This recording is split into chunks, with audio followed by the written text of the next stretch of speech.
For the last several years, there has been speculation about Elon Musk's future at Tesla and whether he would step down as chief executive in the next year or two.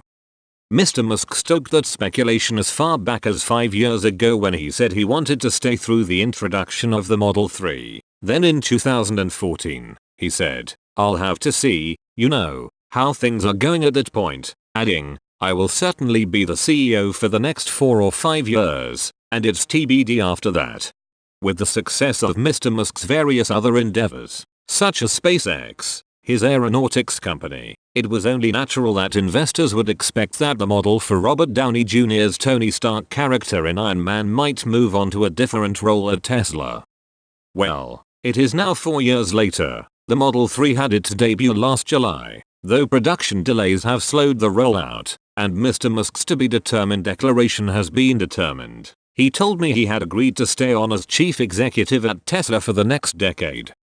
The company is planning to announce on Tuesday Mr. Musk's new compensation plan, and it is perhaps the most radical in corporate history. Mr. Musk will be paid only if he reaches a series of jaw-dropping milestones based on the company's market value and operations. Otherwise, he will be paid nothing. Tesla has set a dozen targets, each $50 billion more than the next, starting at $100 billion, then $150 billion, then $200 billion and so on, all the way to a market value of $650 billion. In addition, the company has set a dozen revenue and adjusted profit goals. Mr. Musk would receive 1.68 million shares, or about 1% of the company, only after he reaches milestones for both.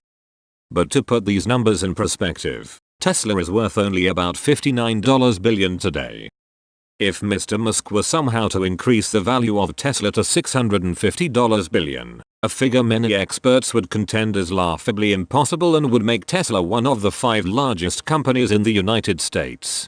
Based on current valuations, his stock award could be worth as much as $55 billion, assuming the company does not issue any more shares over the next decade, which is unrealistic. Even reaching several of the milestones would bring him billions.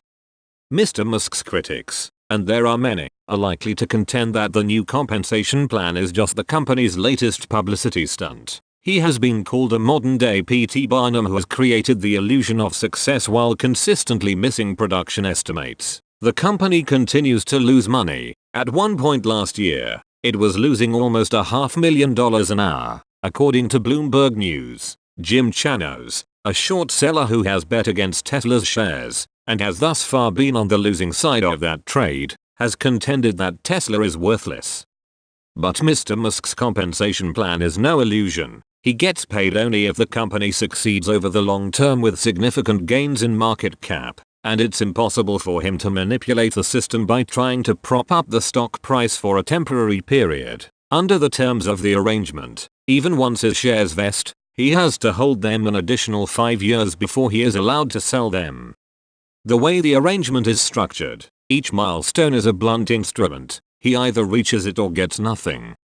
If all that happens over the next 10 years is that Tesla's value grows by 80 or 90%, then my amount of compensation would be zero, he said. His calculations were based on the stock price at the beginning of this year when the company was worth about $50 billion. Still, he contended, I actually see the potential for Tesla to become a $1 trillion company within a 10-year period. As executive compensation plans go, Tesla's is about as friendly to shareholders as they come. Many other companies have installed outsized packages that often come at the expense of shareholders because the executives get paid even when they underperform their peers. Asked how he thinks shareholders should feel about Mr. Musk's new pay package, Ira Ehrenpreis, chairman of Tesla's compensation committee, told me, "It's heads you win, tails you don't lose." Meaning if Mr. Musk is gaining billions then shareholders are winning, too. And if Mr. Musk does not perform, shareholders pay nothing. Mr. Musk's new compensation plan is similar to the previous one put in place when the company was worth $3.20 billion in 2012. Only now, the numbers are much larger. That package also paid Mr. Musk only when he reached certain market value and operational benchmarks. And virtually nobody could imagine Tesla would be worth 17 times what it was back then. Mr. Musk has reached all but one of the metrics in that plan. Even though Mr. Musk's shares have vested, he has not sold them except to pay the taxes on the grants. His current stake is worth $13 billion. Mr. Musk does not take a salary, although under California state law, Tesla is required to pay him at least minimum wage. Tesla sends him checks that pay him a little more than $37,000 annually. "I don't cash it," he said. "It just ends up accumulating in a Tesla bank account somewhere." To afford to live, Mr. Musk has borrowed against his shares, a practice that some corporate executives have questioned. Mr. Musk insists that the loans are such a small portion of his stake in the company that even if Tesla shares were to fall precipitously, it would not impact him or the company.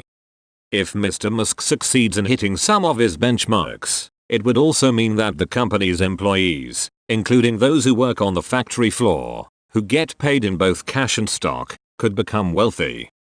Under the terms of the deal, which is subject to shareholder approval, Mr. Musk has to remain the company's chief executive, though the agreement would allow him to become chief project officer and executive chairman with a chief executive reporting to him. He said he saw that as a possibility only if the company became so large that he needed to recruit a top person to oversee the operations.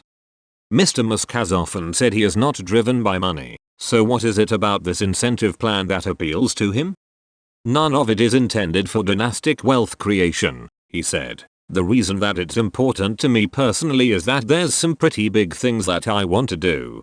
I want to contribute as much as possible to humanity becoming a multi-planet species," he said, alluding to a goal he has talked about often, including having people live on Mars. That obviously requires a certain amount of capital.